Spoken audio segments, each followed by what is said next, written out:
running secret concentration camps in Gaza. Well, not so secretively anymore. Our next guest, journalist Dan Cohen from Uncaptured Media, has uncovered a bombshell about what the CIA is actually doing in Gaza, fresh off his recent trip to Israel. Dan Cohen joins us now. Dan, when I saw your report, my jaw hit the floor. The CIA running concentration camps in Gaza, what did you find?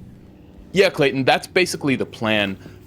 Right now, the U.S. and Israel have approved a plan to send 1,000 CIA-trained mercenaries, American soldiers, former British soldiers, French, Kurdish soldiers, to create what are concentration camps in the Gaza Strip. And they're basically what they want to do is clear out all resistance in the north of Gaza, which of course is being ethnically cleansed, and we're seeing daily massacres in this area right now. And they want to take a village, a neighborhood called Al-Tatra in the northwest of Gaza, and use this as basically a test case to take Palestinians, concentrate them inside neighborhoods and surround them with walls that they can only enter and exit with using biometric data. So whether that's fingerprints or their eyes, their pupils, or retinas, who knows what it might be. They don't specify, but this is a very modern, technologically sophisticated version of the same kind of concentration camps that what was in Vietnam the U.S. used. They called the Strategic Hamlet Program, or was used in Iraq and Afghanistan, where they called it gated communities, was the nice flowery term they used. And so they want to roll this program out. It's been approved by Jake Sullivan, the White House National Security Advisor, who is basically running the foreign policy of the United States, because obviously Joe Biden isn't and Kamala Harris isn't. So this unelected bureaucrat, this war hawk who famously said Al-Qaeda is on our side in Syria to Hillary Clinton, is now running our foreign policy and has approved this. So it's being done through a private company run by an Israeli-American businessman named Moti Kahana. His company, he calls the Uber for war zones. So privatized version. So they can send these mercenaries to basically surround these walled off ghettos, and people living inside can only get humanitarian aid if they submit their biometric data and they're approved. The others who don't will Woo-wee. Sounds familiar, huh? But I want to say shalom. First thing and foremost, I want to give all praises and glory and honor that's due to Yahweh, Ba'ashem, Yahweh Shai, Ba'ashem Rakakwadash. I like to give double honors to the apostles and elders of Great Millstone and rule well. Blessings and salutations to the hopeful elect. Noah's in this gospel, bro, lifting up the standard of Yahweh, Ba'ashem, Yahweh Shai, wherever it may be. This is just another lesson through the Spirit. You hear what this guy is basically going into. It says, CIA running concentration camps in Gaza. New plans revealed. Now, he made some very key points in this statement he made. He stated that soldiers patrolling walled-off villages or ghettos, okay? And when you think of ghettos, hint, hint, right? And then he mentioned that gated communities, and another way of gated community is being concentrated into a particular place. Now, when you think of gated communities, right, let's look at it this way. Let's look up a gated community, right?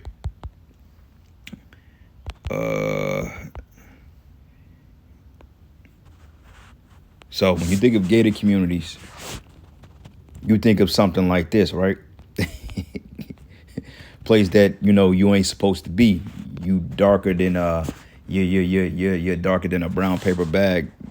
You get harassed in premises like this, right? $1 million homes. Nah, it's not talking about this type of gated community. This is what it's talking about. FEMA camps. Concentration camps, all right?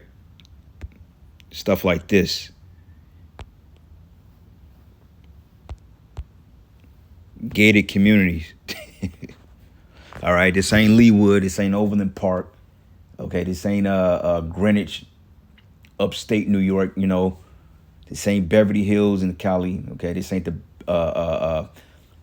Beverly Hills in Chicago or Sauk Village or Country Club Hills. No, this is what it's talking about. And he mentioned to keep the Palestinians in internment camps, and only how they can get the aid that they need is if they submit to basically a biometric or some type of biometric data transfer, meaning that they have to give their fingerprints, eye scans, or some type of form of declaration to prove who they are in order to get that humanitarian aid, man. And that's a test run for what they're getting ready to do here in America, man.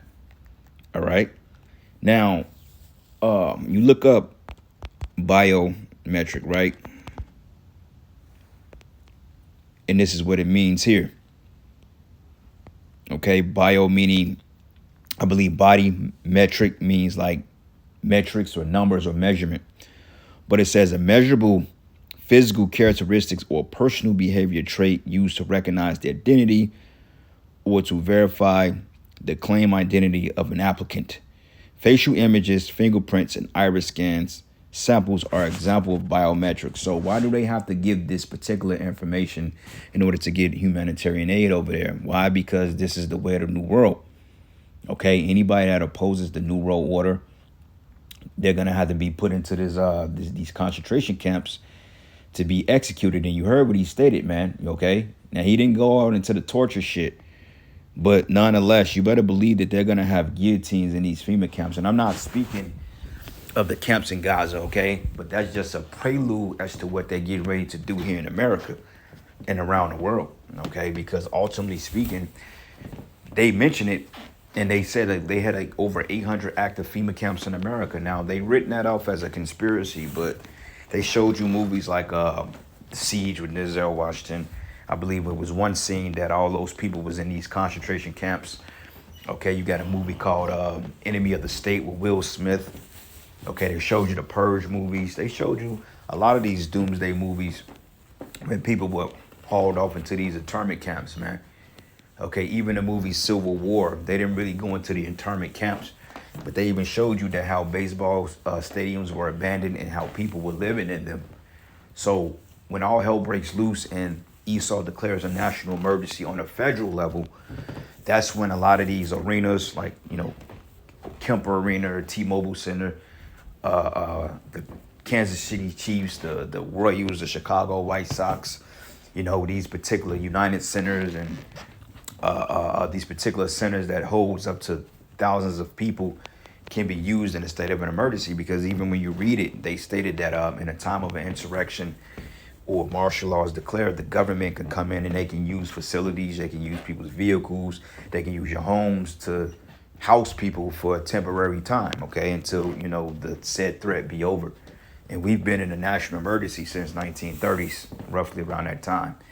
So it ain't nothing for Esau to declare a national emergency on a federal level. Okay, on a state level, FEMA comes in and, they allegedly give aid and, they displace people and they send people here and there. But on a federal level, this is when interstates and shit like that will be used, and they'll have to block off highways so you can't get from one city to the next. That's on a federal level. And hey, depending on what happens from here to another week and thereafter, whenever all hell break loose, then Esau can declare a national emergency on a federal level, and then they can, they could come in and they can do what they have to do. Okay, but the point about it is, he mentioned biometrics. They can't get help. They can't get aid. They can't get out unless they get this biometric shit, okay? And me personally, I believe that's going to be in the form of a microchip. Like we've been saying time and time again, the men of the Great Millstone have been warning Israelites out there that the microchip, the RFID chip, okay, which is the mark of the beast, according to the Bible, that will be the creme de la creme on whether you are able to survive in this place or not. Okay, so we're in them times, all right? So let me play a couple more minutes of the video, and we'll get a couple of precepts and let it be that. Try to keep these videos under 30 minutes, man. That way, the spirit is flowing without tire. So here we go. Not receive any aid, meaning food, water, medicine, anything like that, and presumably those ones will be killed.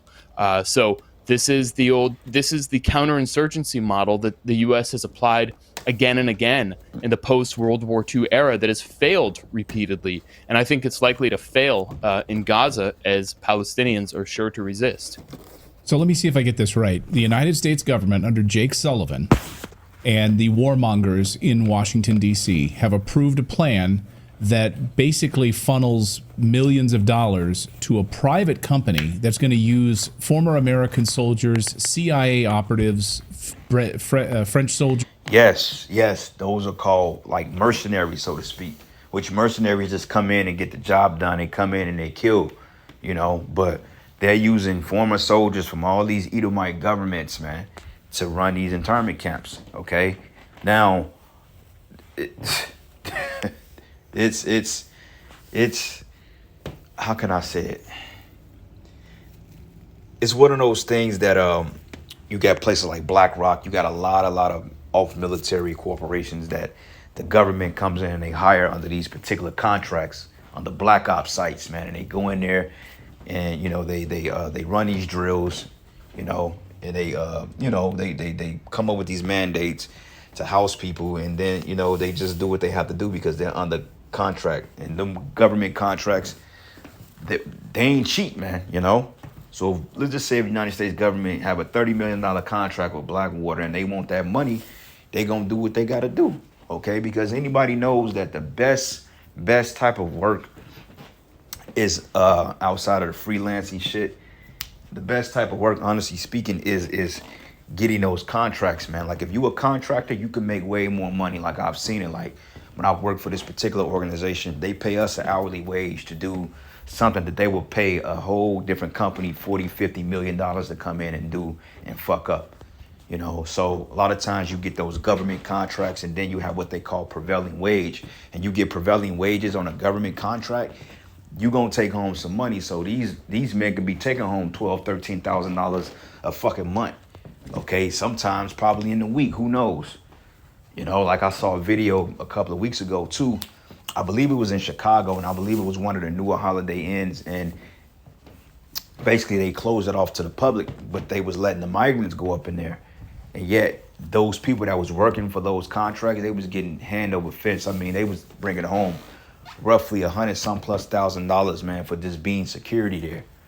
So the money is there. So they gonna do what they gotta do because they want that money, man. All right.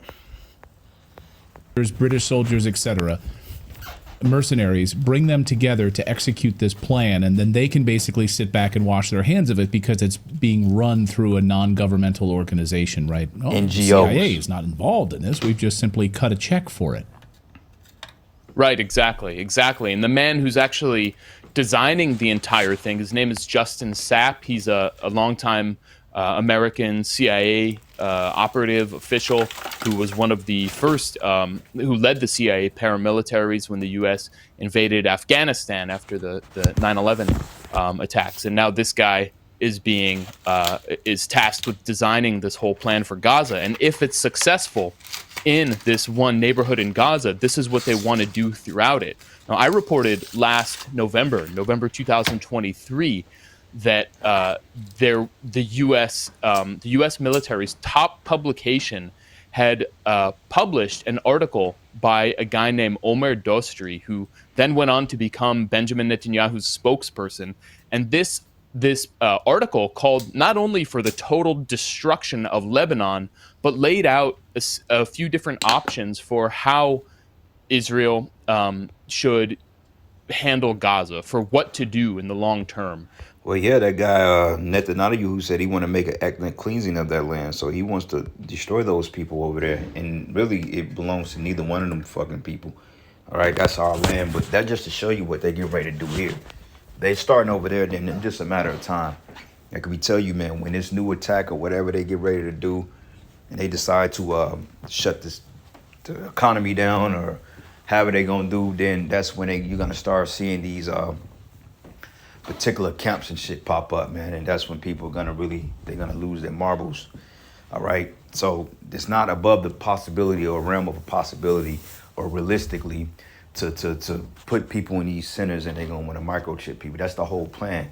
Okay, they want to put you against a situation that's gonna go against your better judgment, you know what I'm saying? So they can fit you with this chip. So they gonna throw the kitchen sink at people, man. All right, and the prophets, we've warned you of this.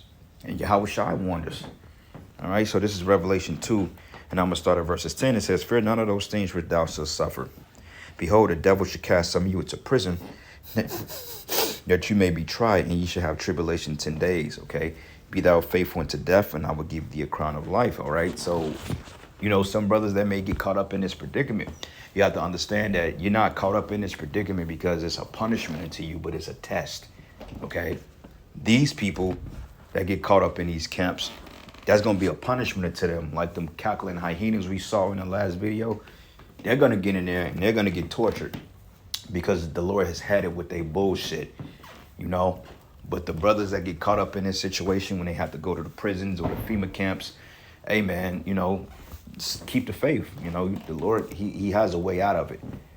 You know, Yahweh Shai has a way for us to survive this thing, man. All right? So don't get disarrayed. They kick in your door and put the bag over your head and throw you in a black van and say, we going to take you to the nearest FEMA camp. You know what I'm saying? You just got to just trust the process, man. Because I remember back in 2020 when they were scaring the shit out of everybody, brothers was doing lessons on, you know, this. And, you know, brothers particular was like, well, look, man, you just got to let shit play out. Okay, they come in your door, don't be crashing out right then and there. You let it play out through the spirit. You let it play out through faith. You know, the Lord wants you to defend yourself. He will set up provisions for that to be what it is. So don't force the spirit. Just know the spirit. So it ain't nothing we have to worry about. But even then, you know, it's still uncomfortable being put in these predicaments. You know, you in this dark ass prison and, you know, just it's bad, man. You know, like in that Venom movie, he straight up told him after he vindicated him, he said, everything that you done is Venom, we gonna pardon. But he said, if you mention this again, he said, I promise you, you will spend the rest of your life in the darkest, coldest prison. You know, so that's the reality of these things. So they're out here, okay, and this time is coming. It's already here. Okay, they just waiting on the perfect attack or the perfect scenario to do what they have to do. And you know, we speculated that it can be sometime around or after the election. Me personally, I think it may be sometime after the election. Not saying that it's going to happen after the election, but we do know that eventually they will shut the society down. In 2025, the way it's looking, hey, it may be just that, just depending. But fear none of those things which thou shalt suffer. Behold, the devil shall cast some of you into prison, that they may be tried. You shall have tribulation 10 days. Be thou faithful unto death, I will give thee a crown of life, all right? So we ain't got shit to worry about. These people do, because ultimately we know that we're not going to bow down to this man's mark. You go into the book of Daniel, same account when they threw Shadrach, Meshach, and Abednego into the furnace, okay, because they didn't bow down to the image that the king had set up at that time. It's going to be a similar situation, okay? May threaten brothers with death, threaten to kill their families, their children. But ultimately, you got to stay firm in Yahweh Shai, man. And you can't let those worldly attachments deter you from your faith, because ultimately they're going to try to break your faith, especially if they know they can hold something that's of leverage. If you got kids and you got wives and you're very fond of them, which I'm not saying don't be fond of your family, but if they know that your daughter, your son, or your wife is your weak spot, then why not crank at that? That's what they're going to use, because ultimately they want to get the men of the Lord, you know? So it's better to not have no attachments in this thing, as the Apostle Gabar always going to his best to really be alone. Because when you have no attachments to this place, and ain't really nothing they can threaten you with. You know, the more you have, the more liability and the more they can use against you. But if you got the spirit, then it is what it is. All right. 2nd Esdras 2, and I'm going to start at 2nd Esdras 16, and I'm going to start at verses 68. It says, for behold, the burning wrath of a great multitude is kindled over you, and they should take away certain of you and feed you, being idle with things offered unto idols. Yeah, man, we're being fed that shit every day, from the food to the liquor, the water, okay, the clothes we wear. But ultimately, that big idol is going to be that MOT to the busy, MOTB, which they're going to force everybody to get, because through the spirit, that is what they, you know, through the spirit, that is what they want to apply, you know. And it says here, for behold, a burning wrath of a great multitude is kindled over you, and they should take away certain of you and feed you, being idle with things offered unto idols. And they that consent unto them should be had in derision and reproach and trodden underfoot, right? Okay, so if you consent to them, because people are going to be idle in these detention centers. You know, they're going to have women here, men here, children here. And hey, there's going to be all types of shit. People going to be getting put to death. They're called death concentration camps, man. Okay, go back into the time of World War II when the Japanese was in the camps. Okay, they had the small head, you had Germans, you had all types of shit going down, man. All right, and even then, there's something called the 1790 or 83 Act. I keep forgetting it, but the shit that Trump is trying to invoke basically goes back to somewhat of fashion of this particular bill that they want to. It's called the Immigrant Enemies Act. When they detain these so-called migrants and then put them in these camps for deportation, but the reality of it is they ain't gonna deport you. They just want to put you to death in there because that's just what Esau does. All right. But it says here, and they that consented to them should be had in derision and reproach and trodden underfoot. For there should be in every city and in the next cities a great insurrection upon those that fear the Lord, which is the Israelites. And they should be like madmen, sparing none, but still spoiling and destroying those that fear Yahweh. For they shall waste and take away their goods and cast them out of their houses. Right, because they're going to go door to door doing so-called wellness checks to make sure you have the latest juice in you. You know, shit, the latest juice, and on top of that, you got to have the MOTB. So if you don't have that MOTB, then eventually they're going to write you off like, okay, you must be a threat to the society. So either they write you off or they put you down. Okay, but that's the reality of what's coming, all right? FEMA camps, concentration camps, martial law, RFID microchips, economic collapse. This is the reality of the world that we're getting ready to enter, you know? And it says here, for they should know who are my chosen, and they should be tried as gold in the fire. But here, O ye my beloved, says Yahweh, behold, the days of trouble are at hand, but I will deliver you from the same. So be ye neither afraid nor doubt, for the Most High is your guide. So this is basically, that's our hope, that the Lord will deliver us from this coming trouble, this tribulation. Because when it lays out in Revelation, the 13th chapter, it tells us, Revelation 13 and 16, it says, and he calls it all, both small and great, rich and poor, free and bond, to receive a mark in their right hands or their foreheads. And most people he's going to threaten with this is because he's going to take away certain amenities that people are used to. The homes, the jobs, you know, the health care, the food stamps, the child support, okay? Like, now they, damn, I just lost my train of thought.